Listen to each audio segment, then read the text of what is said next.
Mo kí gbogbo wa nílé lóko lẹ́yìn òdì, mo kí wa pé akúbójú ọjọ́ ṣe rí, mo kẹ́yìn ìyá, mo kí bàbá, mo kí ẹ̀gbọ́n, mo kí àbúrò. Èmi ọmọ yìí olólùfẹ́ yín Dr. Sabi Talk Show, ayé ọpẹ́ yọ. Ṣé lọ́dọ̀ títí náà ní agbára lọ́wọ́ Ọlọ́run. Ayé ọpẹ́ wa máa yọ lórí wa àti lórí àwọn ọmọ lágbára lọ́wọ́ Ọlọ́run. You're welcome. Kindly subscribe to YouTube channel and follow on Facebook page at Dr. Zabby's Talk Show. Ọ̀rọ̀ èyí tó tún wá kàn wá gbẹ̀gbẹ̀gbẹ̀, ẹ jẹ́ ká lọ síbẹ̀. Then type of you. That's why we put their shirt. We don't put their shirt. That's where they their body. Then that body can't.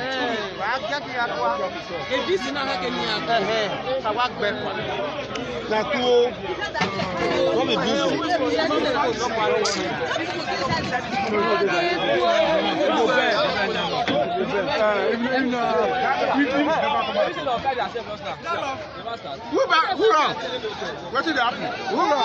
When you do what you do, hold on.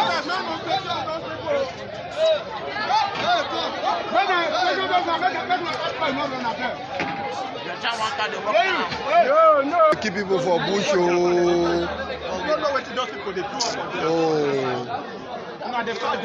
See Fulanis with the cash. Now this one they keep people for bush, they keep farmers, see them. Now this one they see dogs, see all of them. See, see. What did they happen for Nigeria?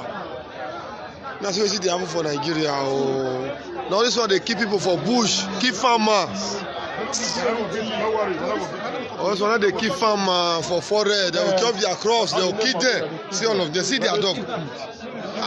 All of them, so they say one boss, all of them, your food, they all say one boss. Oh, Nigeria. Oh. And you don't be country again. Oh, see boss, we all of them, you enter. See boss, we all of them, you enter. I take contain them. See them. Oh, Nigeria not be country again. Nigeria not be country again. Oh, down egbe. The two pay me. Oh, see what did happen. See what did they walk carry enter Okoko forest. See them, see dog. I would not lie, I'm waiting to Agbele Maya. Wow, you take the level for now. Oh, at Nigeria, not the country again. Oh, Mena see Ogo Togo, see Ogo Togo. I will get again. Me have your contact outside there. Oh, Nigeria. Oh, they want to finish everybody for Nigeria. They want to kill Nigerians. The northerners want to kill the south. Oh damn. Mo kí wa wípé akúbójú ọjọ́ ṣe rí, mo kí ẹ̀yin ìyá, mo kí ẹ̀yin bàbá, mo kí ẹ̀gbọ́n, mo kí àbúrò. Èmi ọmọ yín olólùfẹ́ yín Dr. Sabi Talk Show, ayé ọpẹ́ yọ ṣe yọ lọ́dọ̀ títí náà ní agbára lọ́wọ́ Ọlọ́run, ayé ọpẹ́ á máa yọ fún wa. Mo rò pé kò ń ṣe Yorùbá nìkan náà ló ń complain. Kó máa dàbí wípé àwọn Yorùbá yìí tí wọ́n pọ̀. Àwọn ìlú bòmíì náà lélẹ̀ láwọn òbíní area tó ń pariwo síta wípé Nàìjíríà àwọn north wọ́n fẹ́ pa gbogbo everybody. Ṣé lóòótọ́ ni tàbí lóòótọ́ kọ́? Ìta mú wá fún wa lọ́jọ́ títí òní. Òun ló lórí bàbá wa Chief Sunday Igboho ṣá owó bàbá Dami. Kọ́lọ̀ ń jẹ́ ká rí wọn pẹ́. Wọ́n kú akitiyan, wọ́n kú ìfi ọmọ ènìyàn ṣe. Tó bá tiẹ̀ jẹ́ wípé àwọn èèyàn máa ń sọ wípé Yorùbá ṣòro láti ṣe oore fún. Wọ́n dẹ̀ tún wá ní Yorùbá náà lọ́tà Yorùbá. Lóòótọ́ náà dẹ̀kọ́. Gbogbo ibi láti máa ń kó àjìyàlẹ̀ tí mo yìí máa ń sọ nìyẹn. Gbogbo ibi láti máa ń kájìyàlẹ̀. Òkè yà ó dàbẹ̀ ẹ bá mi ṣe. Oh my God, tún mi rántí bọ́dà mi kan tán pè mí ní ìjẹta. Tí wọ́n bá ń gbọ́ fídíò yẹn, tí wọ́n máa mọ̀ pé tí wọ́n bá ń gbọ́ program yẹn, wọ́n máa mọ̀ pé àwọn ni mò ń bá wí. Mo ní ọ̀nkú ojú mi kòrókòró báyìí lẹ ti ń sọ ẹ̀ ń sọ lójú wọn lóòótọ́ ni wọ́n ní àwọn àtìyàwó àwọn máa ń rẹ́rìn táwọn bá ń wo program mi. Ní pé tí bá ti sọ Yorùbá wa ní ẹ ṣáà ti mọ ibi tí mò ń lọ ẹ bá mi yanjú ẹ̀ ńlé ẹgbọ́ ìyá mi ẹ̀yin bàbá mi ṣé mo máa ń sọ bẹ́ẹ̀ ní kò yẹ pọ́n parọ́ ọmọ mi èmi tí mo gbọ́ Yorùbá oh my God inú àtẹ̀yìn mi oh my God Yorùbá ni èmi tó jẹ́ pé owó mi ṣùṣùṣùṣù tó sọ pé oyè tó tọ́ sí mi o atúwé àfi Yorùbá mọ́mì mi kan náà ti sọ bẹ́ẹ̀ láti Amẹ́ríkà yà wọ́n ní àwọn máa wọ́n pè mí lọ́jọ́ kan wọ́n sọ Yorùbá kan fún mi wọ́n ní lóòótọ́ ni pé mo ẹ má jẹ́ sọ nǹkan tí mo sọ fún wọn wọ́n pé wọ́n máa wò mí báyìí now wọ́n wá níwẹ̀ àwọn á fi mí joyè Atúwé of Yorùbá land ẹ gbọ́ ṣóyè yẹn ṣó fìtì mi ẹ bá mi fi sínú comment section tó bá fìtì mi èwo là mú wá fún wa lọ́jọ́ títí òní òun ní ọ̀rọ̀ bàbá wa Chief Sunday Igboho wípé Kẹ́mi Ọláògùn níbi tí wọ́n tiẹ̀ bá ṣẹ́dẹ̀ yìí ó dàbí pé a ti ń gbọ́ fìrìfìrì gan pàápàá gan àwọn ọmọọṣẹ́ kan tún ti wà tó máa jẹ́ pé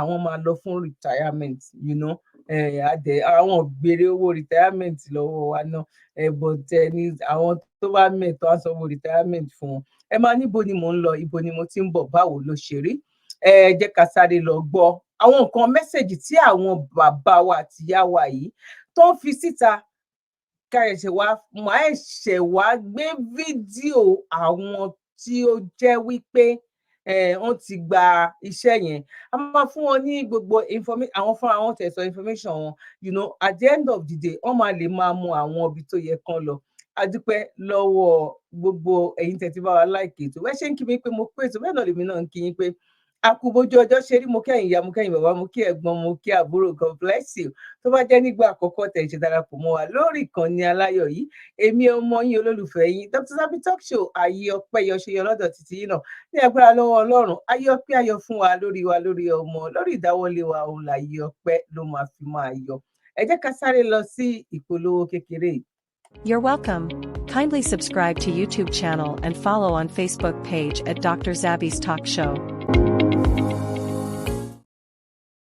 Now, ẹ káàbọ̀ sórí ètò lẹ́ẹ̀kan sí tá bá ti fẹ́ ṣe nǹkan kan tá bá fẹ́ sáré ṣe nǹkan kan quick la máa ń gbèrú ìpolówó yẹn wá àti lọ sínú agbami ètò ìpolówó wa á jẹ́ kí gbogbo ẹ̀yin tí ẹ ń patronize àwọn bàbá wa tí a nígbàgbọ́ nínú wọn nínú iṣẹ́ ewé àti egbò àwọn bàbá wa àwọn ancestors wa àṣẹ science ni wọn àṣọyìnbó ló dé tó wá sọ wípé ọ̀nà ta ni wá báwo la ṣe jẹ́ bọ̀ á dúpẹ́ lọ́dọ̀ Ọlọ́run gbogbo àṣà àti ìṣe tá à ń ṣe náà ilé ti tó lọ fún gbogbo ẹ̀ náà ni nǹkan tí ẹ wà tán sẹ́ǹdì sí mi gbogbo níṣe ni ẹ wò mi ò ní parọ́ fún yín kò dá kéèyàn máa parọ́ ní tó bá parọ́ àjàlè àtúndọ̀kọ̀ pàápàá mi ò ní parọ́ ṣẹ́rí yẹn mo mu sẹ́nu báyìí mo gbélé lẹ́gbẹ̀ẹ́ kan ní tẹ́ bá fẹ́ mo lè sẹ́ǹdì ẹ̀ sí yín ní free of charge o mo lè fi ṣẹ̀bùn o gbogbo níṣe náà pé bọ̀ ṣẹ́rígbà tí mo mu sẹ́nu mi tó bẹ́ẹ̀ gan láti mu fọ́mọ mo lọ́mọ mi á pọlọ́pàá fún mi èmi gan lè pọ̀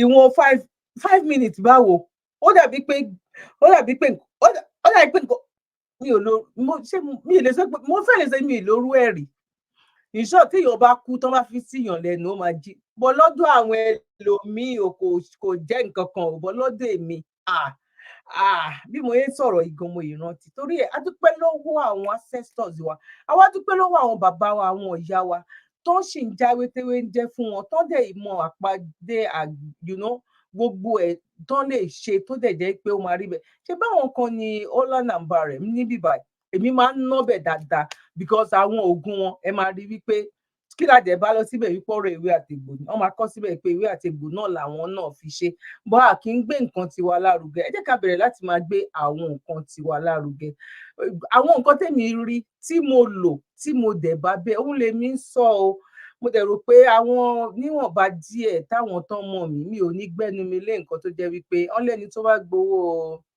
ẹ bá mi parí ẹni tó bá gbowó kinní kan á ṣe kinní kan òkúta ẹ bá mi parí mo mọ̀ o ẹ má rò pé mi ò mọ̀ mo mọ̀ nǹkan tí mo fẹ́ sọ mo mọ̀ òwe yẹn o bàbá máa sọ fún yín lọ́jọ́ iwájú ẹni tó bá tajà oh my god mo mọ̀ nǹkan tí mo fẹ́ sọ ṣá now ẹ̀yin tí ẹ báyìí ti gbọ́ polówó yẹn àwọn nǹkan wo lẹ fẹ́ gangan nínú àwọn polówó yẹn tí ẹ rí àwọn nǹkan wo lẹ ń wá ara ro mí ni orúnkún sẹ̀ ni àwọ̀ká ni kódà gan pàápàá gan bẹ́ẹ̀ bá tún wá pè wọ́n gan bóyá nǹkan kan wà tí ò sí nínú ẹ̀ tẹ́yìn mọ̀ wípé òkè tí ẹ pé 100% ni mo guarantee yín now kó tó dípẹ́ lọ sọ́dọ̀ bàbá wa Chief Sunday Igboho ó dàbí pé ọ̀rọ̀ ìpolówó yẹn mo ti fún àwọn kan máa fẹ́ máa wò wípé àwọn fẹ́ rí àwọn fẹ́ gbọ́ ẹ jẹ́ ká kọ́kọ́ gbé kan wá ń bẹ̀ tí n bá ti wọnú ètò lọ ń ṣe má bínú mi ò ní gba time wa mọ́. God bless you. Látijọ́ aláyé ti dáyé lọ́kọ tí ń sọ lówó orí aya tájọṣepọ̀ wọn sì jẹ́ gbádùn fa ìfẹ́.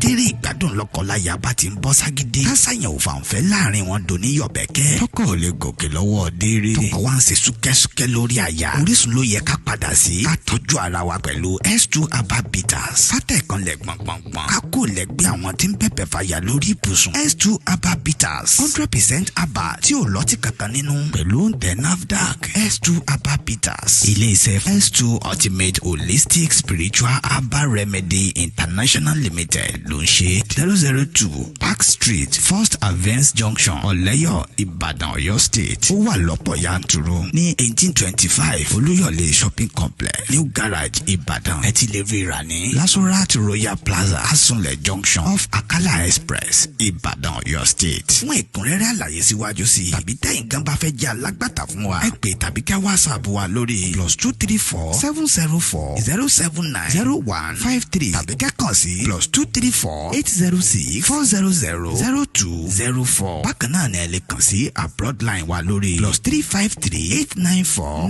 982 845 S2 Herbal Bitters ó dára fún ìgbádùn ọkùnrin àtobìnrin. Ẹ káàbọ̀ sórí ètò lẹ́ẹ̀kan sẹ́yìn yámẹ̀yìn bá mi ẹ̀gbọ́n àti àbúrò. Ṣẹ́rí eléyìí mi ò tí ì lò torí pé born again ni mí. Ẹ mọ̀ pé àwọn born again kan wà. Gbọ́dọ̀ born again ṣáà ni mí ṣá lọ́rọ̀ kan. Sister yes sister ni mí. Ẹ mọ̀ pé àwọn sister father ẹ mọ̀ pé father òun ò má rí. Sister dẹ̀rẹ̀ ó ń ṣiṣẹ́ Olúwa ni. Iṣẹ́ Olúwa lèmi ṣe. Ẹni tó bá dẹ̀ ń ṣiṣẹ́ Olúwa ò gbọ́dọ̀ lọ lo eléyìí. Nítorí ẹbí tí màá fi yẹn sí nìyẹn. Bọ̀ ṣe rí eléyìí in short orúkún tó ń dùn èmi eléyìí ẹ rí mo ti fẹ́ lò tán in short mo ti wà okay ẹsẹ̀ yẹn gan ó ti better mo dúpẹ́ lọ́dọ̀ Ọlọ́run ẹ̀ mo dẹ̀ dúpẹ́ lọ́wọ́ iléeṣẹ́ S2 Herbal Mixture mo dúpẹ́ lọ́wọ́ iléeṣẹ́ wọn ò ní jóná fún gbowó lọ́wọ́ mi ò fún ìdánwò fún test tán fún mi tó ti yé yín àwọn nǹkan tán send sí mi ò gbowó lọ́wọ́ mi torí rí dánwò kó sì rí pé rere Olúwa òun ni ṣẹ́rẹ́ eléyìí tí mo ń sọ eléyìí in short mọ́ta fún mi ní £100 màá ní I want more ni màá sọ eléyìí o bọ̀ ṣe rí polówó yẹn mi rí àwọn èèyàn tán ti lò tán jẹ́rìí sí yẹn fún ti ẹ̀yin ọkùnrin ẹ̀yin bàbá wa ẹ̀yin ìyá wa ẹ jẹ́ kí àwọn ọkọ yín kan ra nú eléyìí especially ẹ̀yin tó bá ó rẹ̀ mí àmì ò lè ṣe nǹkan kan tàbí mo wà ní under medication kan oúnjẹ kó rẹ̀ mí oúnjẹ kó ṣe kinní kan tẹ́ bá gbé yẹn lura ẹ máa mọ̀ wípé Jésù kò ń ṣọmọ Ìkòdú ẹ máa mọ̀ pé ọmọ Jerusalem ni náà mo kí wa lẹ́ẹ̀kan sí wípé ẹ̀yin tẹ́ bá ní interest nọ́mbà wọn wà ńbẹ̀ tó bá dẹ̀ jẹ́ pé ẹ fẹ́ get in touch pẹ̀lú WhatsApp nọ́mbà mi WhatsApp nọ́mbà mi náà ṣe máa yọ lórí ètò yìí Ọlọ́run tó láyé tó lọ́run kò ní fi kankan nínú wa kò ní fi àgọ́ ara wa kò ní fi ṣe àìsàn ní fi àgọ́ ara wa ṣe ibùjókòó lágbára lọ́wọ́ Ọlọ́run bó ṣe mọ̀ pé nǹkan tó common ń bẹ ni pé age àti one way or the other that is universe kò sí nǹkan kan ta ọgbọ́n náà ni a máa manage bá ṣe manage àwọn ọkọ wa tí àwọn ọkọ wa náà tó manage àwa ìyàwó bẹ́ẹ̀ náà la máa maintain àwọn ara wa yìí náà body wa we have no choice àní nǹkan kan ṣe sí understand sí gbọ́ Ọlọ́run kórì wá gbé wa pàdé aláwòrè ìyẹn ní iléeṣẹ́ yìí tèmi lè fọwọ́ sọ̀yà wípé Ọlọ́run ó gbà fún wọn mo dẹ̀ mọ̀ wípé Ọlọ́run ò ní padà lẹ́yìn wọn lágbára lọ́wọ́ Ọlọ́run God bless you gbogbo lè mú kí wa lẹ́ẹ̀kan sí náà fún mẹ́sẹ̀gì tára fẹ́ pass torí Chief Sunday Igboho ẹ jẹ́ ká bẹ̀rẹ̀ láti bíbá.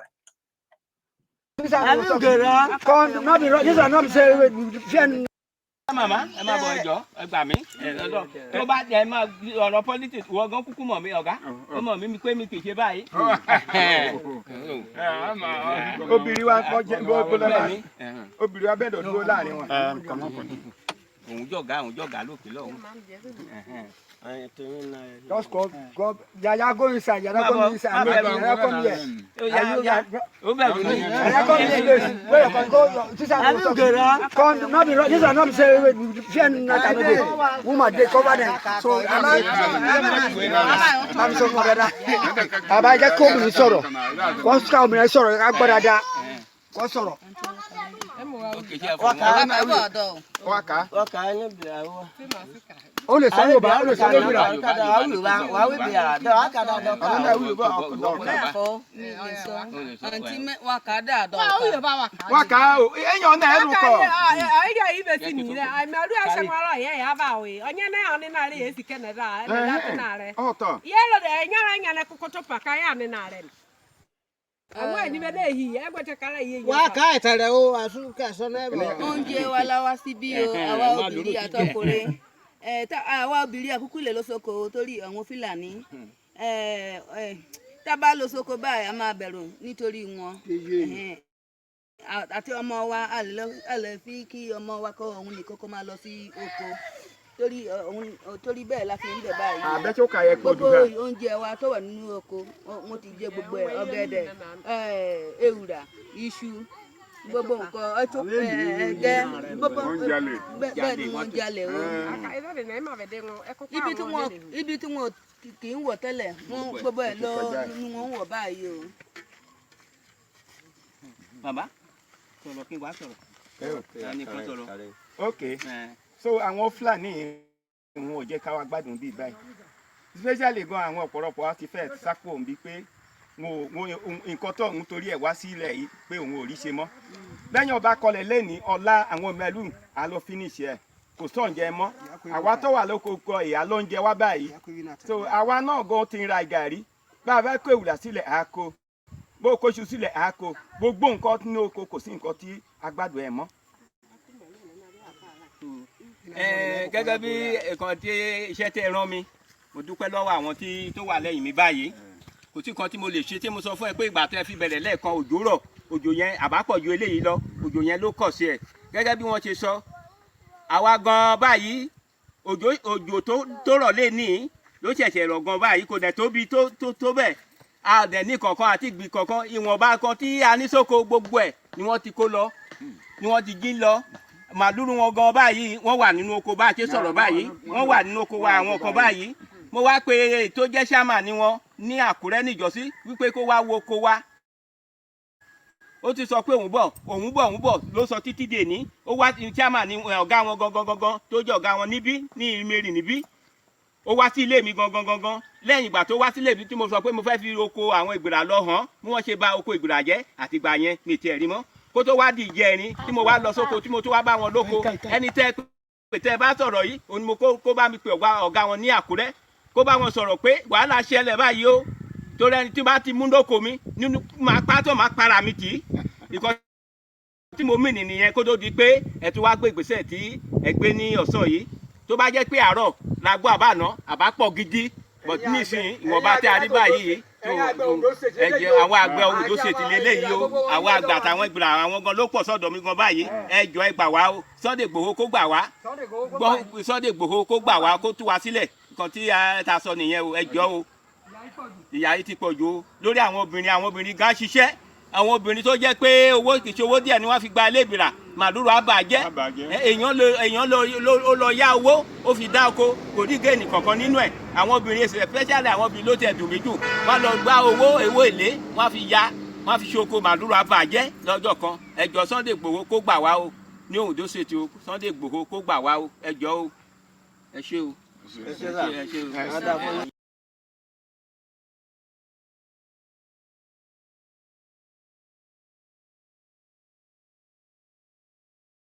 ẹ má bínú mo kí wa lẹ́ẹ̀kan sí pé akóbójú ọjọ́ ṣe rí ẹ̀yin bàbá ẹ̀yin ẹ̀gbọ́n àti àbúrò mo ní àǹfààní láti kéde ẹ̀ wípé Chief Sunday Igboho tí àwọn ẹni yìí tán ń pè a ní mẹ́sẹ̀jì ńlá láti lè jẹ́ pé kẹ́ bá wa pín ètò yìí kó lè dé ọ̀dọ̀ wọn ó ní reason ẹ jọ̀ọ́ ẹ torí Ọlọ́run ẹ lè pín mọ àmọ́bẹ́ni tó kú ṣe máa ń rìn ọdún sáà ní àmọ́bẹ́ni tó kú bó ṣe máa ń rìn bọ̀ kó tó di pé mo gbé fídíò míì wá kó tó di pé mo gbé fídíò mi wá tí mẹ́sẹ̀gì yẹn tó máa fi lè rí dáadáa ẹ jẹ́ ká lọ gbọ́ nǹkan tí sister yìí sọ because message ni and it's a very big message fún ẹni tó bá ní làákàyè understand sí message ni fún àwa ọmọ Yorùbá àwa ọmọ aládé ẹ̀sìn ó ti ṣe wá dáadáa oh my god ẹ̀sìn love wa wà dé love ẹ̀sìn ó kọjá bẹ́ẹ̀ now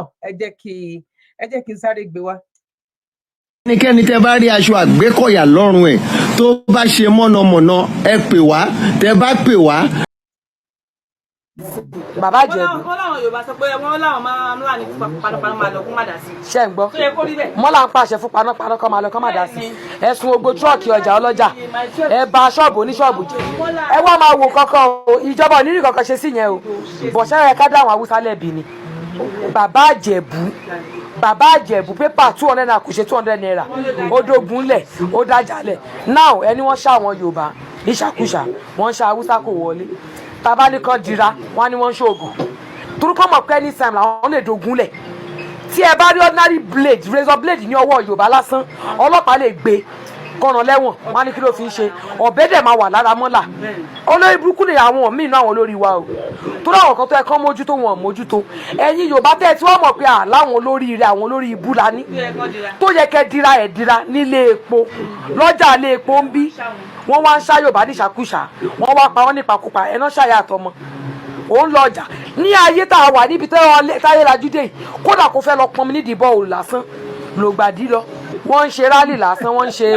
crusade pásọ̀ wa nu mọ́tò bulletproof ṣé kò tí ì dira tó ẹ sọ fún mi bulletproof ṣé ìbọn lè wọlé ṣèbí wọ́n tó bá lè fọ́ yẹn wọlé ló fẹ́ lọ nà lóòka ẹ wá ń ṣe jésù pé ọ̀rẹ́ máa bọ̀ asán làdùn olórí burúkú wọn á kọ́ pàǹpàyà níbi tí ayé dé ìgbà gan ọlọ́ba gan sọ pé òun kájọ ṣẹ́mi ẹ̀mí tó ti máa ṣòfò àwọ̀ ọlọ́run wọ́n máa gbé ẹlòmíì bí ẹni gbé ọmọ ewúrẹ́ tí ò bá jẹ́ bẹ́ẹ̀ wọ́n á gbé odidi ọba àlù wọ́n á pa nípa àyà lóòótọ́ tó bá rìnrìn oṣù wọn ní jí ẹgbẹ́ fìyẹn sí wọ́n gé etí ẹ̀ Yorùbá dẹ̀ ni Yorùbá ẹ̀ lè dira lẹ́yìn kẹ́ lọ patí kẹ́ ẹ ṣe fàájì á má dáa fún ikọ́ tó mo máa ń sọ ọmọ nìyẹn o ìjà dira èèyàn wà nílé ẹ̀dá pàgọ́ ń fọrùn ṣe ayé àtijọ́ ni pé èèyàn kì í gbé léèyàn kó fọrùn ṣe wọ́n ń káwọn ẹlòmíì mọ́nú lé ẹ̀mí àti torí pé òun ti jẹ́ sójà òun ò lè lo oògùn torí pé òun ti jẹ́ ọlọ́pàá ò lè dira ó lè ń dira ju ọlọ́pàá lọ ìbọn tó wà lọ́wọ́ sójà àbí tó wà lọ́wọ́ agbénipa mi lásán ó ju tọwọ́ ọlọ́pàá mi lọ kí la wá ń ṣe kí la ń bá kiri Haúsá tó mọ nǹkan tó wá ṣe ńlẹ̀ Yorùbá ọ̀pọ̀lọpọ̀ àwọn olórí burúkú tí wọ́n máa wà lórí social media ẹ jẹ́ ká lọ mú kinní kan oògùn òkígbẹ́ni sábà ti lò ìbọn ò ní ràn ẹ́ ibi tẹ́ ẹ fi sí yẹn ni mọ́là náà ti máa mu tó ti máa ṣe Yorùbá dẹ̀ máa wò lọ́ máa wò bọ̀ bẹ́ẹ̀ ṣe ń wò mí ò ń fi oògùn sí orí social media ti máa ń fi oògùn sí òjò ẹgbẹ́ onílé ajé ó dẹ̀ lè wọ́ bẹ́ẹ̀ ni à mí ni mo máa approve ẹ wọlé kò dẹ̀ sí àyè pé o fẹ́ ṣí ẹ̀ ìwọ tó wà ń bẹ̀ ni kò jàǹfààní ẹ̀ ìwọ tó bá fẹ́ jàǹfààní o máa join ẹ̀ ni ẹgbẹ́ onílé ajé wà lórí Facebook WhatsApp group wà mo máa ń wojú fìyàn síbẹ̀ ni Telegram náà wà mo ń wojú fìyàn sí ẹ ò lè sọ ẹ̀dọ́ lórí burúkú sí mi lọ́rùn.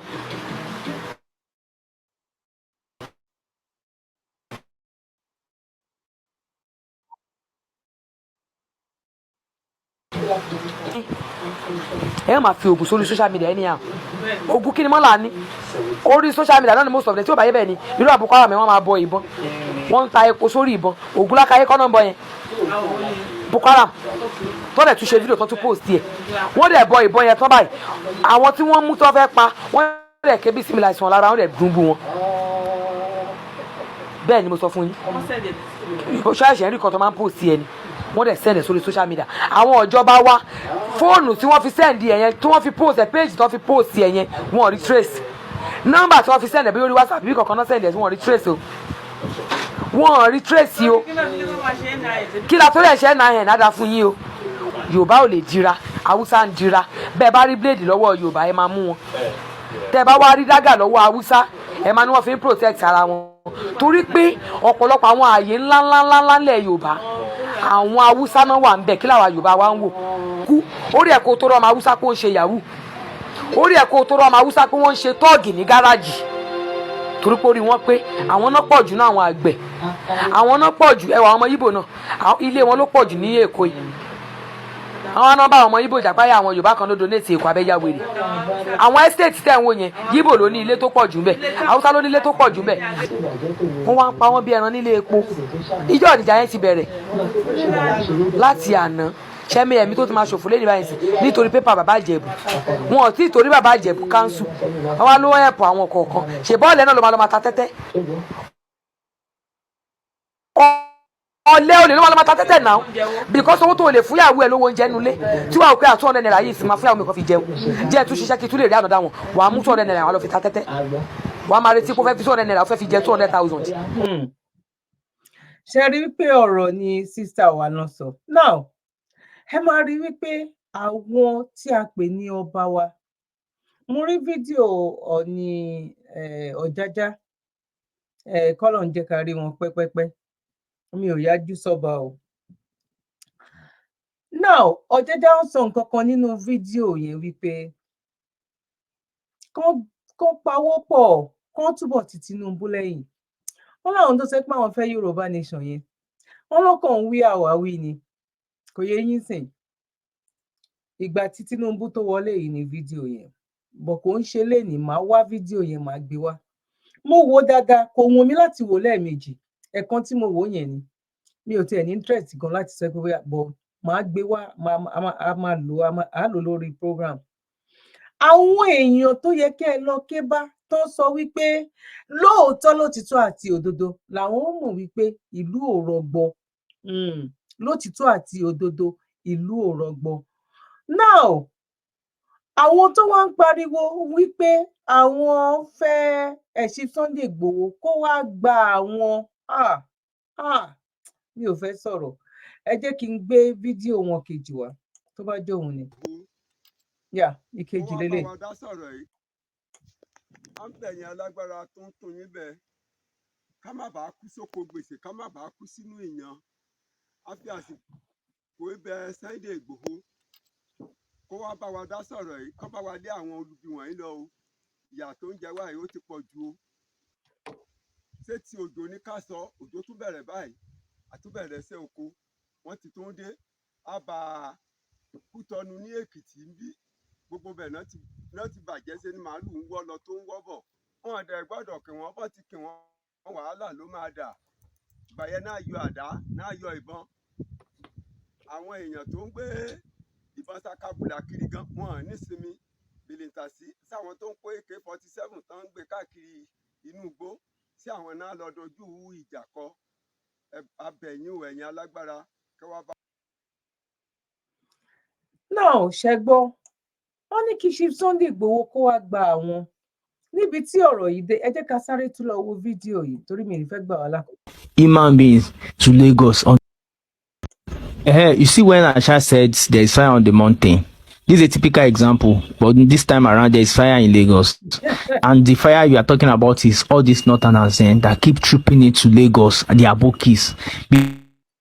Before we used to witness a trailer bringing a cows, but now they bring more of human, the Abokis, human beings to Lagos on a daily basis. Broad daylight, they call me. At times you see trailers like this, jam pack 3 trailers at times on a daily basis they come. And the moment they got to Abattoir, this is Fagba in Lagos, where Abattoir is. The moment they got there, they mix up. If this volume could get to Abattoir, you know how many people that have dropped along the way, maybe at Kara. And the issue is now, we don't know the hidden agenda because the moment they got there, they don't rent apartment, they are untraceable, they don't have address, they sleep anywhere they see. At times where the shop you have suffered all your life to build and you go home to sleep, they are there sleeping. Even at times with their colleagues that are employed as security, while they were sleeping, they were there, they are asleep before they break, they don't wake up, go. See, the moment they wake up, they start with Bola in the presence of Bola, they know all the nooks and crannies. They enter anywhere, they know all the nooks and crannies that you don't even know in your life that you'll be staying for Lagos for entire years. And people are here in Lagos, people that pay tax, that rent house, they are contributing to the economy. But this one, they just live as scavenger. Anywhere they see iron, your gate or your door, they can remove it.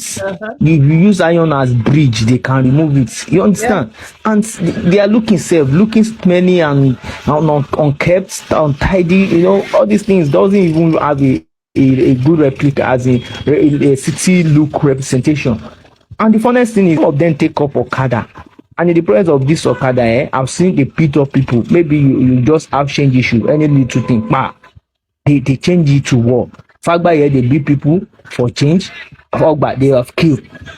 Government have come several times to scatter their elbow there. But after scattering, you go beyond scattering. You people should mount CCTV there and monitor them.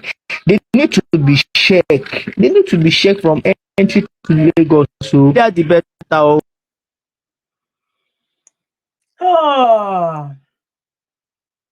Ṣé rí wọn? Ṣé mọ̀ wípé àṣẹ̀ṣẹ̀ ń sọ ọ̀rọ̀ yìí kò ń ṣe 3 years ago nírú nǹkan báyìí ló ti ń ṣẹlẹ̀ tí àwọn Oǹdó ló máa fún wa níbi Èkó gangan eléyìí ti ń ṣẹlẹ̀. Àwọn ọba sọ wípé àwọn ọmọ ìpẹ́ ní crisis but kò sí nǹkan tó yìí lè ṣe sí.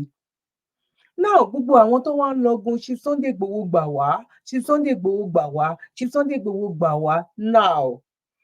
Ṣé mo kò sí bí èèyàn ṣe lè ṣiṣẹ́ tó ó máa lọ fún holiday tó bá tú holiday míì wà ẹlòmíì kan lè decide irú ìgbà míì wà tí máa fẹ́ lọ fún holiday ní Nàìjíríà mo máa rún mọ́ màá mọ máa rún mọ́ pé 3 weeks ni mo fẹ́ lò normally 2 weeks holiday understand tó bá máa come to the worst ẹ jẹ́ kí n lọ fún no pay. Because tó bá lọ fún tí n bá sọ pé okay mo fẹ́ lọ 3 weeks or 4 weeks ẹ ṣe unpay fún mi ẹ má sanwó 2 weeks but máa wá nǹkan kan tí mo fẹ́ fi back ẹ tí máa ṣáà fi back ẹ ṣá that is nǹkan tó ṣẹlẹ̀ gan-an ṣe Sunday Igboho nìyẹn. Ṣé wàá mọ̀ wípé téèyàn ò bá sí ní ọ́fíìsì tí àwọn èèyàn kan ló máa represent ẹ nínú iṣẹ́ ẹ gangan nínú ibi tó yẹ kó ṣiṣẹ́ sí yẹn understand èèyàn kan ló máa cover shift ẹ that is the point, that is the words èèyàn kan ló máa cover shift ẹ yẹn ṣó ti yé yín sìn now àwọn èèyàn kan ló cover shift Chief Sunday Igboho because Chief Sunday Igboho wà ní holiday irú holiday tí wọ́n yẹn rí ṣé mo pé tó bá ń ṣiṣẹ́ iṣẹ́ àdáni fúnra rẹ̀ understand ó lè lọ holiday fún 6 months tó bá wọn gan lè lọ èyí understand but tó bá ti ní àwọn tó máa cover shift yẹn there's no any problem àwọn staff lóríṣiríṣi ló ti wà kọ́kàn máa fún wọn ní pé màá tó jẹ́ kí n lọ fún sinmi bọ́rọ̀ yẹn ṣe jẹ́ gangan nìyẹn Chief Sunday Igboho wà ní holiday. Chief Sunday Igboho ṣe kí ni ó wà ní holiday Chief Sunday Igboho ọkọ èèyàn kan ni ẹ mọ̀ pé mo máa ń sọ dáadáa bàbá èèyàn kan ni ọmọ èèyàn kan ni tó bá tiẹ̀ jẹ́ pé Chief Sunday Igboho kò níyà kó ní bàbá mọ́ bọ̀ ọmọ gbogbo ayé ni àwọn ìyá yẹn dẹ̀rẹ̀ wọn fẹ́ fojú sunkún wọn fẹ́ fara gbàwẹ̀ ṣe fẹ́ mọ̀ ṣá ṣe fẹ́ mọ ìpè tí mo pè ìtàn pè mí nígbà tí Chief Sunday Igboho tó fẹ́ lọ ṣe tòkú mọ́mí wọn lára àwọn tó pè mí tó bá wo fídíò náà á máa sọ pé mo pè láwọn tó pè Dr. Zabby àwọn èèyàn fẹ́ pè mí pa ẹjọ́ ẹ bá wa bẹ̀ Chief Sunday Igboho ní fojú sunkún wọn ẹ má jẹ́ kán lọ ẹ má jẹ́ wọn lọ ẹ má jẹ́ kí Chief Sunday Igboho lọ ọ̀rọ̀ díẹ̀ ni mo lè sọ torí èmi náà mẹ́ntì a ní pé Chief Sunday Igboho wọ́n jẹ̀dá kan tọkàn wọn bá rán ọmọ pé àwọn fẹ́ ṣe nǹkan báyìí tí Jésù bá bọ́lẹ̀ ọdẹ sáyẹnsì ló máa sọ wípé náà máa ní bẹ́ẹ̀ kọ́ máa tí ì sọ wípé nǹkan táwọn fẹ́ ṣe ẹ mọ̀ pé irú àwọn ẹ̀dá bẹ́ẹ̀ yẹn wà torí ẹ̀kan ṣo péré ni mo bá wọn sọ ẹ̀kan ṣo péré Chief Sunday Igboho àwọn èèyàn bẹ̀rẹ̀ sọ àwọn èèyàn sọ báyìí ọ ní ẹ má wọrí ìyá mi Ọlọ́run á fún wa ṣe Ọlọ́run á ṣe gbogbo ẹ̀ rọrùn Ọlọ́run á ṣe kéde that is Chief Sunday Igboho for you. Bọ́ a dúpẹ́ lọ́wọ́ àwọn tó mọ̀ kí ni mo sọ débẹ̀ yìí pé wọ́n ní ìyá wọ́n ní bàbá tó pọ̀ rẹpẹtẹ Chief Sunday Igboho ní ìyá wọ́n ní bàbá tó pọ̀ gan gbogbo wa dẹ̀rẹ̀ àfẹ́ fojú sunkún wọn àfẹ́ fara gbàwẹ̀ wọn àti ẹ̀fẹ́ kórí fọ́ wọn àfẹ́ jẹ́ kán fẹsẹ̀ kọ́ ẹni tó bá gbogbo pàápàá gan tó bá ta sí èèyàn létí ó máa ń ṣèèyàn bí ìgbà tó jẹ́ pé kò wípé mọ̀ yìí ni mọ̀ nǹkan tí máa yìí tó ṣe fún àwa ìran Yorùbá ni àní kí Chief Sunday Igboho káwọ́ ẹ̀ sókè lẹ́ni wípé òkè mi ìtẹ̀ wá dá sọ̀rọ̀ nǹkan tó ń jẹ́ Yorùbá mọ́ ó tó bẹ́ẹ̀ ó ju bẹ́ẹ̀ lọ torí pé kí ni a lè má ì tí ìgbàgbọ́ ó ti bí èso rere àwọn èèyàn mọ̀ téèyàn kan bá jáde lẹ́ni pé òun fẹ́ gbé ọ̀rọ̀ Yorùbá nation èèyàn kan ló máa la ọ̀nà ìgbà èèyàn ló máa rìn ó máa sọ pé èèyàn kan ti bẹ̀rẹ̀ nígbà báyìí ó ṣe dégbà báyìí òun ni ìwọ ìṣẹ̀ tó wá fẹ́ fi kún rẹ́kọ̀dì tó wà lẹ̀ history tó wà lẹ̀ ò lè cancel ẹ̀ tẹ ọdún sẹ́ni tó bá jẹ́ ènìyàn wọ́n ṣe pé àwọn rìtáyà ó tó bẹ́ẹ̀ ó ju bẹ́ẹ̀ lọ gbogbo ìgbà ni mo máa ń sọ mi ò rò pé bóyá ó wá bá èèyàn kan pé òkè ẹ jẹ́ kí n sáyìn pẹ̀lú yín o wípé tí mi ò bá ti gba Yorùbá nation fún yín o ṣeré àbáyọ ìdájọ́ báyìí ni no wọ́n ṣe voluntarily ó dẹ̀ máa ń sọ́nà pé àwọn ṣe gbà ó béèrè ó ṣe interview kan fún wọn báwo lè ṣe rí iṣẹ́ àwọn ọmọ Yorùbá ṣé wọn fibi ṣú yín wọ́n ní no ọmọ Yorùbá ò fibi ṣú àwọn o ibi táwọn lò sí táwọn jẹ́ sí Yorùbá ó wù àwọn káwọn dìde ní èèyàn kọ́kọ́ ló ti àwọn ó wù àwọn ni náà tó bá wá wù wọ́n wípé káwọn relax káwọn fi ẹlẹ́dàá wọn káwọn tiẹ̀ kọ́kọ́ máa wò ó pòkè ọ̀nà bọ́lá máa gbà báwo la tí ìyẹ̀ tó sún ọ̀wọ́ o wípé Chief Sunday Igboho ò wọ igbó lọ ọ̀n fọwọ́ lẹ́wọ́ lórí ọ̀rọ̀ Yorùbá nation gbogbo ẹ̀sẹ̀ ó gba làákàyè mo máa ń kòtì nǹkan kan wípé Allah subhanahu wa ta'ala ó sọ nínú alukuran Karim ó láwọn onílàákàyè lòún bá wí ó tún wá béèrè question kan ó níṣẹ́ ìnílàákàyè bí ni. bákanáà ẹ má jẹ mo fẹ́ kà ní kéwù ni ẹ bá mi táìpù kéwù síbẹ̀ now òun ló kù tí Chief Sunday Igboho náà pẹ̀lú gbogbo àwọn tábà wà nínú ìrìn àjò yìí la máa lò kọ́ńtò tó bá wọlé lẹ́nu lè sọ ìgbà tí ọmọ wa wà ń bẹ̀ wọ́n gbẹnu pamọ́ ọ̀hún ṣe kíní kan ìgbà tí kíní kan kó tó bá because nobody tó sanwó fún èèyàn kankan kò dẹ̀ sí èèyàn kankan ìwọ náà lè mọ ọmọ ẹ sílẹ̀ pé ọmọ mi gbà lọ́fẹ̀ẹ́ mí ẹ̀ tàfàlà now ẹ má jẹ́ kọ́rọ̀ mi pọ̀ jù bọ́ láti sọ̀rọ̀ ọ̀rọ̀ máa wọnú ọ̀rọ̀ ni mo kí gbogbo ẹ̀yin tí ẹ wà pẹ̀lú wa akúbojú ọjọ́ ṣe rí mo kẹ́ ìyá mo kí bàbá mo kí ẹ̀gbọ́n mo kí àbúrò God bless you ṣe ti bá wa fi comment sílẹ̀ ṣe ti bá wa like ṣe ti bá wa pè now ẹ jẹ́ ká lọ gbé ibi tán lè lọ tírú ẹ̀ bá ṣẹlẹ̀ gbogbo ẹ̀yin tẹ́ ń pe Chief Sunday Igboho ń sìn Chief Sunday Igboho wà ní holiday ó wà ní holiday now àwọn ibi tẹ́ lè lọ àwọn ni mo fẹ́ gbé jáde fún yín. màá fẹ́ káwọn ọ̀gá kan fẹnu ara wọn sọ̀rọ̀ òun tó bá ní fún gbogbo ọmọ Yorùbá. You are welcome, sir. Àgbẹ̀kọ̀yà. Ilé àgbẹ̀wá. Àgbẹ̀kọ̀yà. Ìṣọ̀kan. Ìyá àgbẹ̀wá kò ní gbọ́dọ̀ lẹ́ o. Àṣẹ. Orúkọ tèmi ni comrade Tọ́láṣí Ọláníwájú èké ìṣàgbẹ̀kọ̀yà ìbàjẹ́bọ̀lẹ̀ wa o. Bí mo jẹ́ commandant general mo lẹ́ káàárọ̀ òjì fún gbogbo Àgbẹ̀kọ̀yà security movement ojúlówó ọmọ akékaka. Ilé àgbẹ̀wá kò ní gbọ́dọ̀ lẹ́ o. Mo ń fi àsìkò yìí sọ fún gbogbo wa pé Àgbẹ̀kọ̀yà security àwa dá dúró gédéǹgbé ni àwa ò kì í ṣe agitator àdẹ̀ ní ìmọ̀ràn àbí ní ọkàn fún ìgbà kankan láti bá ìjọba jà ìkọ́sà wa ní ìmọ̀ pé ọ̀tá ìjọba ọ̀tá Ọlọ́run ọba ni ojúlówó ọmọ akékaka làwa táwọn òdẹ ní ọkàn láti bá ìjọba jà. Ó túmọ̀ sí pé Àgbẹ̀kọ̀yà security kì í ṣe agitator. Àgbẹ̀kọ̀yà security kì í ṣe agitator. Àwọn dúró fẹ́ tú àbò ní Yorùbá nation. Àwọn ò gbowó lọ́wọ́ anybody. A dúró lórí ètò ààbò ni. Because gbogbo àwọn tó ń ṣe jákujàku yìí nípa àwọn Yorùbá gbá Yorùbá wo most of ọmọ ẹran ni wọ́n. Nígbà tí Haúsá wà ń bẹ̀ sọ pé fẹ́ yà. Ó yẹ gbà tí Yorùbá wà ń bẹ̀ sọ pé fẹ́ lọ dá dúró kan. A mọ̀ wípé ènìyàn ló máa ń mú ní mọ̀nìyàn ènìyàn náà dẹ̀ ló máa ń mú ní ṣépè fún yàn o irú statement tí bàbá wa sọ yìí ná mo understand àwọn ibì kan bẹ̀ torí pé kí ni kò ṣẹ̀yìn wa náà nígbà tí àwọn onítìrì tán lọ bá wọn mo ní ọ́díò yẹn lọ́wọ́ ó dàbí pé man tó sọ̀rọ̀ yìí gangan òun ló bá sọ̀rọ̀ wọ́n pè sínú gúrùpù kan wọ́n fẹ́ fún lówó wọ́n fẹ́ ṣe conversation yẹn pọ̀ díẹ̀ voice message yẹn pọ̀ but ẹni yìí wọ́n ń dá wọn lóhùn wípé ẹ̀yin tẹ́ sọ wípé ká support yín ẹ jẹ́ ká ríra one on one ọdún sáà nǹkan tí mo sọ Chief Sunday Igboho sọ pé òun fẹ́ bájọba jà o ọ̀rọ̀ yìí ò lọ pẹ̀lú wa because Chief Sunday Igboho sọ pé òun fẹ́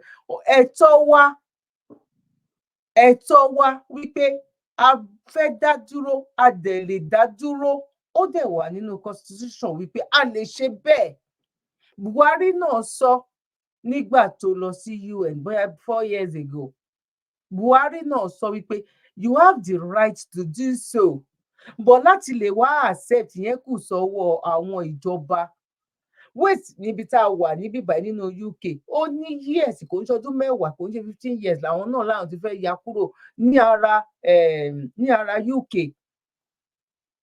káwọn náà lè jẹ́ bí Ireland bí Dublin tẹ understand say Republic of Ireland káwọn náà lè dúró bẹ́ẹ̀ náà tí ì gbà fún wọn. Nǹkan tí àwa náà ń ṣe náà nìyẹn bọ́ irú ohun tí bàbá wa yìí sì tán sọ a mọ ẹni tó kó nǹkan yẹn tó fi rá àwọn èèyàn lára. Dúpẹ́ ló mú kinní yẹn òun ló mú jáde òun ló lóun fẹ́ adẹ̀rí lóòótọ́ lótìtọ́ àti òdodo wípé lóòótọ́ ó dìde ni ó fẹ́ bá ìjọba jà a rí àdá a rí ìbọn a rí gbogbo everything kí ló fẹ́ fi ṣe. But still yet fún ẹni tó rí ẹ bá pé wọ́n kàn ń play wa ni wọ́n ń lo politics fún wa ni àwọn náà ló rán Dúpẹ́ iṣẹ́. Ṣé gbọ́ ní tì nípa ọ̀rọ̀ Dúpẹ́ látọjọ́ ẹ̀ ìjìnlẹ̀ ìwà ń bẹ o ṣé ò ń rí fídíò ìjìnlẹ̀ ṣé ò mọ ibi tí ìjìnlẹ̀ ń gbé ṣé rí gbogbo nǹkan tó tún ṣe lẹ́nu ọjọ́ mẹ́ta yìí náà wọ́n lọ ń fèkì pépà wọ́n lọ ń ti àwọn nǹkan oríṣiríṣi wọ́n ṣà ń ṣe gbogbo wọ́n wá lè sọ pé àwọn ẹni tó bá forí ẹ̀ fagbọ̀n kò ní dúró bá wọn jẹ́ àwọn tó kó lọ sí prison náà àwọn ni àsè bó bá jẹ́ àwọn làsè tó máa forí wọn fọ́ àgbọn wọ́n fẹ́ fi mú àwọn ọmọ Yorùbá sọ́wọ́ ni tó rán rí pé ìgbésẹ̀ yìí bí ìgbésẹ̀ yìí tó bá ń continue lọ no àwọn eléyìí ọmọ nǹkan tó ń ṣe ọ̀ràn wá ni láti lè fi wá delay nǹkan tí everybody tó ń dream fún that's all. Nígbà tó máa dá wọn declare Dúpẹ́ Onítìrí ẹ má gbàgbé wọn máa dárúkọ Dúpẹ́ nígbà tí Dúpẹ́ fẹ́ declare rẹ̀ ó pe orúkọ ara ẹ̀ tán ni ó lóun mo Dúpẹ́ Ọlá Onítìrí ìyàwó lẹ́tà Abíọ́lá ó tún ní opó Abíọ́lá ọmọ Onítìrí oh my God nígbà táwọn ìjọba tán fẹ́ gbé jáde ó ní ìyàwó ó ní widow of Abíọ́lá náà pé àìmọye widow of Abíọ́lá.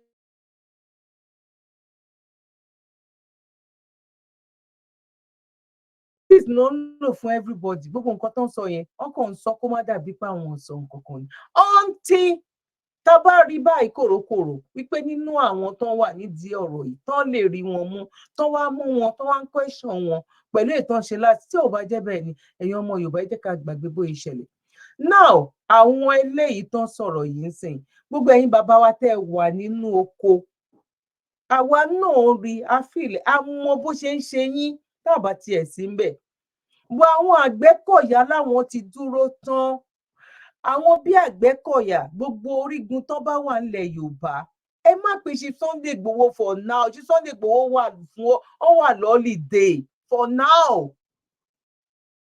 ẹ pé Àgbẹ̀kọ̀yà ẹ lọ jókòó síwájú ilé àwọn ọba ẹ bu gàrí sínú bag ẹ lọ wá àwọn èèyàn èyí tẹ́ fi wà nínú kíní tẹ́ fi ṣe fídíò yìí ilé ọba ìṣọ́ọ̀tẹ́ tún lè lọ sáré ilé àwọn òjòyè kẹ́ ẹ máa àwa ti gbìyànjú títí wá understand a dẹ̀ ṣe ń ṣègbìyànjú lọ bọ̀ àwa rí wípé ó fẹ́ máa dákẹ́ láti má máa waste ẹ̀mí nílẹ̀ Yorùbá bọ̀ kí ló yẹ kẹ́ ṣe ń sìn ọ̀dọ̀ Mákindé wà ń bẹ ọ́fíìsì Mákindé wà ń bẹ mo máa ń sọ gbogbo ìgbà bàbá wa Awólọ́wọ̀ wọ́n ní tó bá tíyà yẹn bá dùn àwọn ọmọ Yorùbá tó bá dùn wọ́n lára fúnra wa la máa gbèjà ara wa àní dúró de anybody tí nǹkan yìí tó bá ti wá wọ̀ yín lára tó bá ti dé ojú gógó tó bá dójú ẹ̀ gangan àwọn ilé ọba ẹ̀jẹ̀ bá wa pín ètò yìí ilé Ọ̀ọ̀ni ẹ̀ bẹ̀rẹ̀ látọ̀dọ̀ Ọ̀ọ̀ni kẹtọ́ wa máa mú lọ sọ́dọ̀ àwọn ọba tó kù àwọn ibi but Sunday Igboho wà lọ́lídé ẹ̀yin tẹ́ ń pè Sunday Igboho for now ẹ fi ṣe Sunday Igboho sílẹ̀ àwọn Àgbẹ̀kọ̀yà rèé o. ẹ̀kọ́ tí àwọn kọ́ lọ́dọ̀ bàbá wa kíkaka láti fi ọwọ́ sowọ́pọ̀ pẹ̀lú ìjọba lórí ètò ààbò ìlú fún ilẹ̀ Yorùbá àti. ṣe gbọ́ àwọn fi ọwọ́ sowọ́pọ̀ fún ààbò fún ilẹ̀ Yorùbá ó ṣe jẹ́gbà tí ọmọ wa kan dìde wípé wá di president làwọn kan dìde lẹ́sọ wípé a mọ̀ wípé ọ̀rọ̀ Dúpẹ́ níná ọdún tá nǹkan tá tí à ń sọ sí because àwa ò bá ìjọba jà bó ṣe lè wù kó mọ̀ gbogbo rally tán ń ṣe tẹ́lẹ̀tẹ́lẹ̀ náà kò síbi kankan tán fi bá ìjọba jà ó ń fi èrò inú wọn náà ń pè láti fi èrò inú wọn wípé ìyá àṣà ní reason náà kí ni reason tẹ́ fẹ́ fi sọ wípé ẹ fẹ́ fi kúrò irú àwọn wèsì ń ṣe àwọn ń sọ wípé àwọn lépo àwọn lè dá dúró nǹkan tí àwọn UK government tó ń fún àwọn nǹkan tó ń wá sọ́dọ̀ àwọn kò tẹ́ àwọn lọ́rùn àwọn ní reason náà bẹ́ẹ̀ náà làwa náà ẹ ṣe ná ẹ ṣe títì ẹ ṣe kò sí hospital kò sí kò nothing at all nothing àwọn òṣìṣẹ́ gan ò gbádùn ara wọn arúgbó ò gbádùn ọmọ kékeré ò gbádùn eku òkè bí eku ẹyẹ òkè bí ẹyẹ ọmọ èèyàn fọhùn bí ènìyàn 0,000 òun nìkan tó wà lẹ̀ that is the reason why táwọn èèyàn fi dìde wípé náà tẹ́ ẹ bá ti lè ṣe ẹ̀tọ́ wa fún wa ẹ kúkú ṣe jẹ́ kó ní kálukú lọ àwọn èèyàn kan náà tún dìde wípé òkè tó bá tiẹ̀ wá jẹ́ wípé ẹ lè jẹ́ ká lọ ẹ tiẹ̀ fóníkálukú ní àwọn ọlọ́pàá títí ẹ̀ mo rò pé nǹkan tó ń béèrè yẹn kò pọ̀ jù bọ́ tí ò bá jẹ́ wípé nǹkan tó ṣẹlẹ̀ àwọn èèyàn kan náà ní Nàìjíríà gbogbo wa kọ́ la ní Nàìjíríà irú tí ẹ bá sọ pé wọ́n fún wa ní Yorùbá ń sìn wọ́n fún àwọn Biafra ń sìn Nàìjíríà sì máa wà because àwọn kan náà fa agbára yẹn lé lọ́wọ́ wípé kí Nàìjíríà kó máa bì àbódè yìí máa wà náà nìyẹn tó jẹ́ wípé àwọn làwọn believe wípé born to rule agbára wà lọ́wọ́ àwọn náà dẹ̀ ní àkọsílẹ̀ wípé sẹ́ẹ̀ aláwàlá ní Nàìjíríà ó dẹ̀ ń hùwà ẹ̀ lé wa lórí bọ́dà mi àṣìṣà mi now Àgbẹ̀kọ̀yà wọn ti sọ fún yín o ẹ stop láti ṣe bẹ́ẹ̀ for now a rí ẹ̀dùn ọkàn yín a gbọ́ ẹ̀dùn ọkàn yín bọ̀ ẹ lọ bá àwọn ọba àti àwọn Àgbẹ̀kọ̀yà ń sìn ariwo tó yẹ kẹ́ máa pa nìyẹn ṣẹ́rí the more tẹ́ bá ń pariwo Chief Sunday Igboho ẹ kó wá gbà yín o àwọn Haúsá Fúlàní ó gbọ́ Yorùbá o ara máa pọn wọ́n sí ni wípé wo a fẹ́ pa yín tán torí a fẹ́ rí Chief Sunday Igboho a fẹ́ rí kó wá gbà yín sílẹ̀ bí ara Chief Sunday Igboho wà lọ́lì iṣẹ́ mọ̀ wípé wàhálà lẹ̀ ń dákún wàhálà lọ́rùn ara yín simple arithmetic tó wà ń bẹ̀ ni wípé ẹ lọ pariwo lọ́dọ̀ àwọn ọba ẹ má jẹ́ kó sùn ẹ má jẹ́ kó hó ẹ lọ pariwo lọ́dọ̀ àwọn ṣé kò láwọn tẹ́ dìbò fún nínú àwọn àdúgbò bí tẹ́ ti ń sọ̀rọ̀ yìí ni. àwọn kan ṣàwà tó jẹ́ pé nígbà tó ń ṣe campaign yẹn tó bá ti jẹ́ pé ẹgbà 2,000 ẹgbà 5,000 ẹgbà nǹkankan àwọn yẹn ń kọ́ ṣe àti ẹ̀ mọ̀ wípé 90% nínú wọn tó bá ti lè wọlé bá Àbújá lọ́ máa ń gbé wálé mọ́. wọ́n dẹ̀ rí àwọn èèyàn wa bẹ́ẹ̀ náà wípé wọ́n gọ̀ tó wọ́n tún mú àgọ̀ yẹn wọ́n fi omi wọ́n fi lò ó bí fẹ́ǹsìkì téèyàn bá fomi lò fẹ́ǹsìkì ni tó bá tún di another time wọ́n tún máa wá wọ́n tún máa gbowó yẹn the same thing náà ni. Chief Sunday Igboho ṣe kí ni ó wà ní holiday Chief Sunday Igboho wà lọ́lídé o ọmọ ọlọ́mọ ni o èèyàn eléèyàn ni ọkọ èèyàn kan ni bàbá èèyàn kan ni torí ẹ̀ tí ẹ bá fẹ́ ìtúsílẹ̀ ẹ bẹ̀rẹ̀ látòrí Ọọ̀ni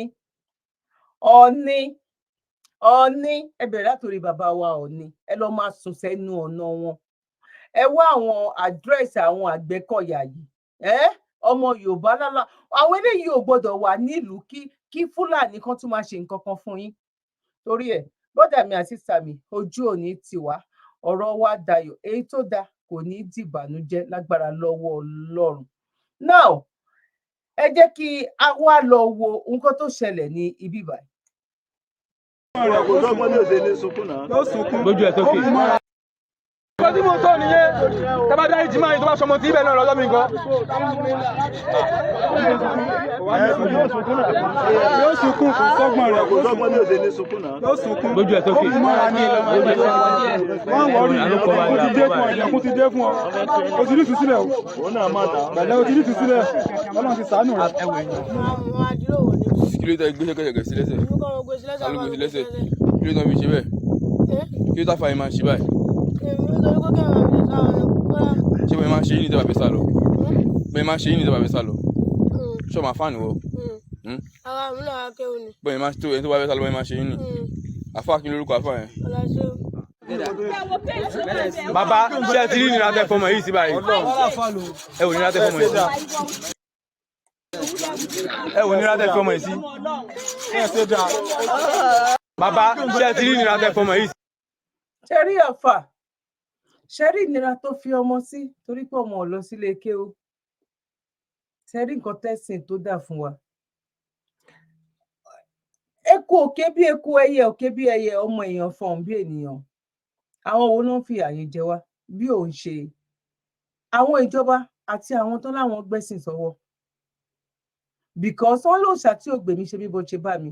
Ẹ̀sìn tí ò bá lè mójútó ìgbésí ayé àwọn ọmọ ènìyàn, bíkọ́ ìgbésí ayé àwọn ọmọ èèyàn ló ń bàjẹ́ yìí. Àwọn èèyàn ò rí school lọ, àwọn èèyàn ò rí jẹun, ò rí mọ́, ẹlẹ́ ń kọ́ wọn lẹ́sìn, ibo ló máa lo ẹ̀sìn yẹn sí? Ẹ̀sìn yẹn máa di ẹ̀sìn ni, èpè kọ́. Ẹ̀sìn yẹn máa di ẹ̀sìn ni, ó dẹ̀ ti ń di ẹ̀sìn sìn. Ẹ wo orú àwọn ọmọ yìí sìn torí pé kò mọ kéwú ọ̀ torí pé kò wá sílé kéwú. Ẹ wo bó ṣe ṣènà ọmọ ọlọ́mọ mọ́ sílẹ̀ lẹ̀. And I'm pretty sure pé nínú àwọn ọmọ yìí gan ìyá wọn gan ọ bàbá wọn gan máa ní ẹ mú wọn dáadáa. Ó lè rí níbi tó ń ṣe ní ẹ̀mọ́ lẹ́sẹ̀ gan tó máa kọjá ń bẹ̀ pé Ọlọ́run ló mú ẹ fa. Ọlọ́run ló mú ẹ fa, olóòfẹ́ mọ kéwú ni. Èyí tẹ̀yin bàbá gọ́gọ́ fúnra yín tẹ́ ẹ mọ̀ ń kọ́. Àwọn òyìnbó ṣáà ń wá balẹ̀ ayé ọ̀tá wa jẹ́. Wọ́n gba sátidé lọ́wọ́ wa, wọ́n gbé Sunday lé wa lọ́wọ́. Òyìnbó ní káwa lọ máa lé ọ̀run téèyàn kan lọ tí ò padà wá. Ibi tí ò sí ìyá bàbá anybody ò lọ kó padà wá. Ó ní ẹ̀yin o ẹ máa lé ọ̀run yẹn káwọn máa lélé ayé. Tàbí òyìnbó ṣe wá stop láti má lé ọ̀run mọ́ nsìn. Because nǹkan tí òyìnbó ń ṣe ń sọ yẹ kí ilé ayé yìí ti wá parí pátápátá. Tó bá jẹ́ pé bọ́n ṣe kọ́ sínú Bible àti Quran ló ṣe rí, ó yẹ kí ilé ayé yìí ti parẹ́. Ọ̀rẹ́ mi kan ẹ̀ṣẹ̀ bímọ, colleagues mi ni, ó ṣẹ̀ bímọ ni mò ń sọ, ó ṣẹ̀ bímọ. Sunday ni máa lọ wò, máa lọ visit ẹ̀. Àwọn obìnrin ká má fi gbogbo ẹnu sọ, obìnrin méjì ni. Obìnrin méjì wọ́n dẹ̀ ṣe bọ́n ṣe máa ń ṣe ẹ ṣáà ti mọ gbogbo ẹ̀ wọ́n dẹ̀ gbé nǹkan sínú nǹkan wọ́n transfer wọ́n ṣe gbogbo ẹ̀. Àwọn gangan nínú tí ọmọ yẹn bá délé ayé ń sìn ta ló fẹ́ mọ́mì náà fẹ́ pe àwọn méjèèjì wọ́n máa ní nǹkan tó wù àwọn nìyẹn. Ó yẹ kílé ayé ti parẹ́ o. Tó bá débi tó ti ń ṣe surgery fún àwọn ọkùnrin àtobìnrin tó fẹ́ ọkùnrin tó fẹ́ di obìnrin, obìnrin tó fẹ́ di ọkùnrin. Oh my God. Ẹran á sú ẹ láti jẹ. Wàákàn rí bọ́n ṣe ń fá ọmú báyìí tán jù sínú bin, tán fá ọmú báyìí tán jù. Èyí nǹkan ọmọkùnrin náà tán fa, tán change, tán ṣe gbogbo ẹ̀ tán pààrọ̀ ẹ̀. Ẹlòmíì gan akọjá lára ẹ̀ gan pàápàá gan. Kò yàtọ̀ sáyìí tí irú Bobrisky ń ṣe o. Normal tó ti múra tó ti ṣe gbogbo everything tó ti change gbogbo everything 100%. More voice gan tún change voice. Therapy voice wà. Tó máa fún ní therapy yẹn títí dìgbà tó jẹ́ pé voice ẹ̀ báyìí ó máa di tó bá yẹ pé o fẹ́ ṣe voice tọkùnrin o fẹ́ lọ fún voice obìnrin tó jẹ́ tún máa ní ó máa tún fi ẹ́ sí under medication tó jẹ́ pé o máa lò tó jẹ́ pé within a year o máa perfect. Ó yẹ káyé ti parẹ́ ẹ yé threaten life ilé ayé àwọn ènìyàn. Way of life kò sí nǹkan tó dáa tó way of life. Nǹkan tó bá máa bí máa bí gbogbo nǹkan yìí nobody to witness ẹ̀. Òun lè fi balẹ̀ ayé jẹ́ ẹ wo ibi tá àfà ń gbé ẹ wo ilé ayé àfà tó fẹ́ gbàdúrà fún yàn ẹ wo ilé ayé òun náà babaláwo tó fẹ́ ṣe kinní kan fún yàn ẹ̀yin náà ẹ wo ilé ayé pásítọ̀ àwọn ń gbàyàn lọ báyìí ọ̀pọ̀lọpọ̀ wọn 65% nínú wọn bá wọn gbà àwọn èèyàn lọ báyìí kọ́lọ́run kò ṣe dáadáa fún wa. Èmi ò bá yàn ọkàn jà òjò ní mímí ò bá but fact òótọ́ ọ̀rọ̀ ò ní kán má sọ òun. Mo ní gẹ́gẹ́ bí nǹkan tí mo sọ fẹ́ gbọ́n mi wípé wá gba Islam láyé ìgbà náà ó lóun mọ nǹkan tó ṣẹlẹ̀ níbi tí mo bá Jésù mi dé ọ̀nà ti jìn tí ò bá dé bẹ́ẹ̀ ni àwọn kan wà ó mọ òtítọ́ ọ̀rọ̀ but wọ́n wá wò ó pé báwo làwọn ṣe lè ṣe bọ́ká kí àwọn kan náà tó jẹ́ pé wọ́n mọ òtítọ́ ọ̀rọ̀ wọ́n wò ó pé tí mo tọ̀rọ̀ yìí kò sí bó ṣe lè jẹ́ máa fèsì òtítọ́ ni táwọn ẹlòmíì dẹ̀ mọ òtítọ́ ọ̀rọ̀ bọ́ àti lè change kúrò nínú nǹkan tó wà yẹn pé áìdá kí ni family máa sọ yálà kí lọ̀rẹ́ máa sọ yálà kí lẹbí máa sọ ọ yálà ojú wo làwọn organization mi àwọn community mi ojú wo náà máa fi wò mí bọ òyìnbó ò ní bá yín ṣerú ẹ̀ láéláé way of life òyìnbó ò ní bá yín ṣerú ẹ̀ priority òyìnbó ni pé kí ló fẹ́ mú mi wà happy kí ni ìdùnnú mi kí ló fẹ́ dùn mí nínú kí ni ó máa jẹ́ ayọ̀ ọkàn tó máa dùn mí nínú kó tó wá ro tẹlòmíì bọ títí wa àwa máa ń pa ìdùnnú wa mọ́ra a fẹ́ dùn àwọn èèyàn nínú káwa ba inú ọ̀tá wa jẹ́ torí ẹ̀ brother mi àti sàmì ìyá mi àti bàbá mi mẹ́sẹ̀gì tí a ní quick message nìyẹn fún gbogbo àwọn èèyàn tó ń wá tó ń wá ìyẹn ó ń ṣẹlẹ̀ lọ́wọ́lọ́wọ́ káàkiri gbogbo àwọn Ondo state yẹn Ìbàràpá méjèèjì yẹn ó sún ọ̀wọ́ mọ́ níbẹ̀ yẹn lọ́wọ́lọ́wọ́ báyìí ẹ̀jẹ̀ yín pé the same èèyàn kan yìí kẹ́ má ti wá rí tẹ́ ẹ̀ bá wá rí èèyàn láti pè alẹ́ lọ́lé ọba ọkẹ́ wá ọ́fíìsì àwọn pípù ẹ̀ wá ọ́fíìsì wọn lọ àwọn eléyìí ò tún gbọdọ̀ sọ pé àwọn fẹ́ dúró fọ́mọ Yorùbá kí àwọn tún wà ní àwọn tún pọ̀ ẹ wá ń pe Sunday Igboho ẹyọ kan ṣoṣo torí ẹ̀kọ́ náà kò ṣe dáadáa fún wa mo kí wa lẹ́ẹ̀kan sí pa kú bójú ọjọ́ ṣe rí kí a tó lọ sí ẹ jẹ́ ká sáré lọ wò mo mọ̀ pé possible kí ọ̀pọ̀lọpọ̀ wákàtí rí bọ̀ ẹ jẹ́ ká sáré fún ojú lóúnjẹ. I give you supermarket rice you say e no good e no make sense my sister abeg na wetin I dey eat na be that because all this rice wey dey long you even dey eat am sef you no go e get the way rice take dey scent e get the way rice take dey scent e get the way rice dey feel for mouth look at wetin e put see wetin e put o see the way this thing go increase now see wetin e mix am with these people they want to finish the world. And this is what our people are consuming on a daily basis. Nobody on earth who don't eat rice. You see what he put? Small thing where he put, join that black. Now he want to miss us. So, it will come many, it will come rise. See what these people are doing? This is too bad. Please just watch and see how they will package all this rice. And bring it for people to be buying and selling. Using chemical to do rice. What about the farm that we used to know? Farm. People used to carry farm those days. Rice farm. You go they see kanda for inside rice. Those days because now farm, they pluck am, they uproot am. You go they see kanda for inside rice. But these days, there is no kanda, no stone, nothing. Everything will be clean. Look at rice, my people. Look at rice that people are eating. They are using chemical to produce rice. Rice was supposed to be planted, not to be produced like this. Please don't forget to share this video. Don't forget to share this video. You guys people should know what they are eating these days. Please be careful. Know what you are eating. Look, now they are packaging it. They want to go and sell it for human being to eat. Can you imagine? Please, guys, share this video, please. Ṣètùrì wọ́n tún mọ iye abọ́ táwọn máa yọ sí kán má bàa short kán lè jèrè dáadáa. Torí ẹ̀ ni a ṣe dúpẹ́ lọ́wọ́ àwọn bàbá wa tán ní iléeṣẹ́ S2 Herbal mixture a dúpẹ́ lọ́wọ́ wọn ju bọ́n ṣe lérò lọ ẹ̀yin ọmọ Yorùbá nílé lóko lẹ́yìn odi a fi àkókò yìí a fi ń sọ fún wa ẹ jẹ́ ká mójútó ara wa gbogbo àwọn nǹkan tó fa ogboru àwọn nǹkan báyìí lélẹ̀ tó jẹ́ pé wàá rí ọmọ 30 years sí wa under medication ẹlòmíì ọmọ 40 years 45 years ó ti wà ẹlòmíì ń lo oògùn àwọn òyìnbó nìyẹn náà òyìnbó míì tó bá tó oògùn tó máa lò ní ojúmọ́ kan ó ń lo oògùn 50 25 láàárọ̀ 25 lálẹ́ òyìnbó míì wà bẹ́ẹ̀ náà ló wà láwọn èèyàn wa náà nìyẹn kí ló fà á ṣó rí bẹ́ẹ̀ tẹ́lẹ̀tẹ́lẹ̀ bọ̀ ìdí tí ò ṣe rí bẹ́ẹ̀ fún àwa dúdú tó dẹ̀ jẹ́ pé àwọn òyìnbó náà tó máa ń respect àwa dúdú ni wípé àwa ní àwọn nǹkan tó jẹ́ pé tó bá jẹ́ tó máa digest ẹ̀ kíákíá ẹ worú bitter cola as well orógbó ẹ wo orú iṣẹ́ tó rógbó ń ṣe òyìnbó ò ní ewúro ẹ wo orú iṣẹ́ tewúro ń ṣe gbogbo àwa mọ̀ ọ̀sìn yìí gbogbo nǹkan yẹn là kà kún àìmọye ọ̀dùnkún mọ́sà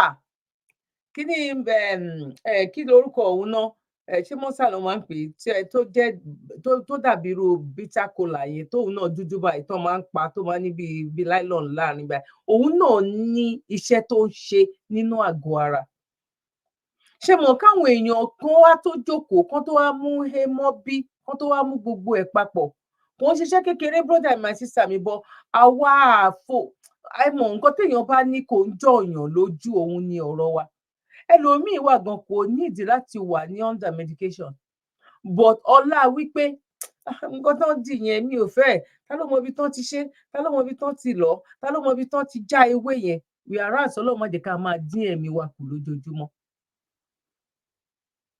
adúpẹ́ lọ́dọ̀ Ọlọ́run phone number wọn address everything bóyá ẹ fẹ́ àwọn kan tán béèrè láti Amẹ́ríkà gan wọn làwọn ti gbà wọ́n ti ń lò àwọn tán béèrè láti Canada náà the same thing àwọn ti Germany náà the same thing àwọn ti Togo náà béèrè fún náà tó dẹ̀ jẹ́ wípé adúpẹ́ lọ́dọ̀ Ọlọ́run ẹ bá wa share ètò yìí bóyá ẹni tó ní àwọ̀ká ẹsẹ̀ ń dùn mí ara ń ro mí ikùn mi ga mi tiẹ̀ mọ bó ṣe jẹ́ tá máa fi lọ máa gbọ́n tablet mo wà lọ́ndà medication ni high blood pressure kìdìkan diabetes gbogbo ẹ̀ la ní aláwa ni science gangan gbénú wa ni òyìnbó ló dé tán wá mú gbogbo ẹ̀ tán ní kò rí bẹ́ẹ̀ ṣóyìnbó ló wá kọ́ wa nǹkan tí ewúro ń ṣe ṣóyìnbó ló wá kọ́ wa ṣóyìnbó ló wá kọ́ wa ní àǹfààní tó wà nínú orógbó ṣóyìnbó ló wá kọ́ wa ní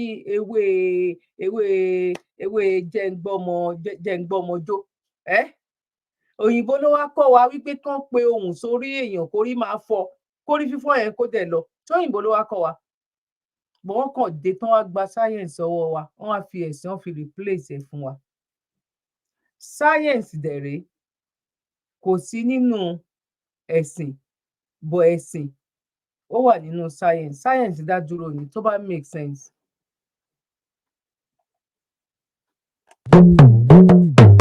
látijọ́ aláyé ti dáyé. ó ti sú èmi o gbogbo ohun ta nílé láti lo ara ò ṣe gbogbo ara ló ń kó nọ́ọ̀bà nítorí Ọlọ́run kí mo fẹ́ ṣe báyìí. jẹ́ kí n tiẹ̀ pé ọmọ yìí náà jẹ́ kí n pè kí n mọ àfà.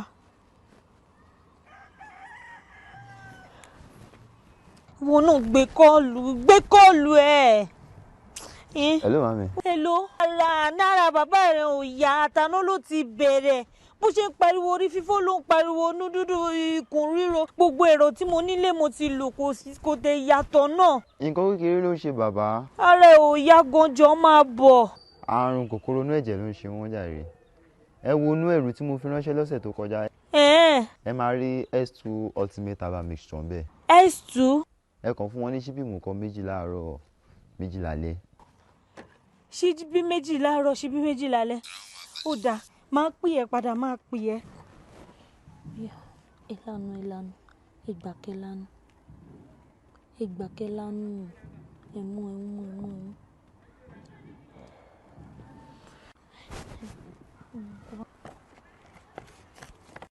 Olúwa Ọlọ́run alágbára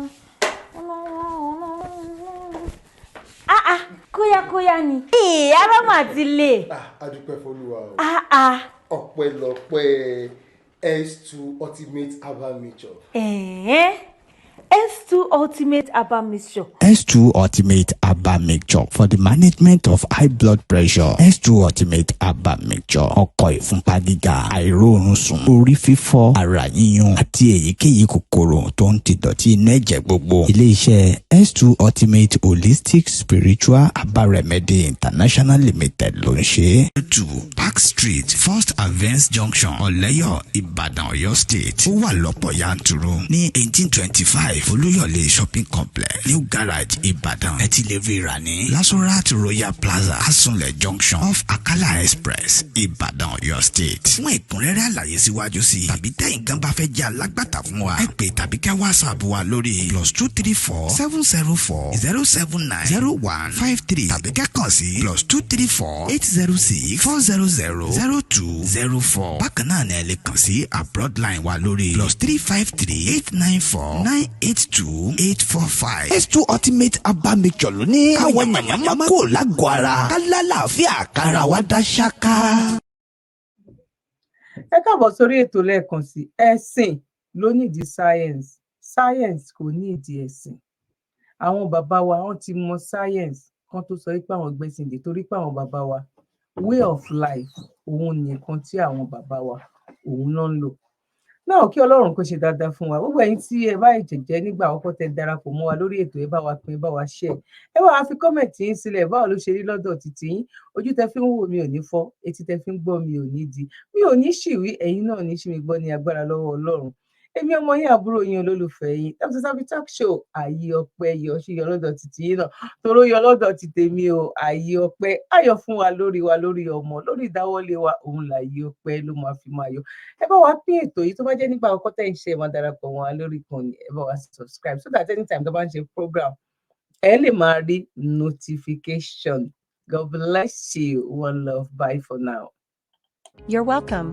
Kindly subscribe to YouTube channel and follow on Facebook page at Dr. Zabby's Talk Show.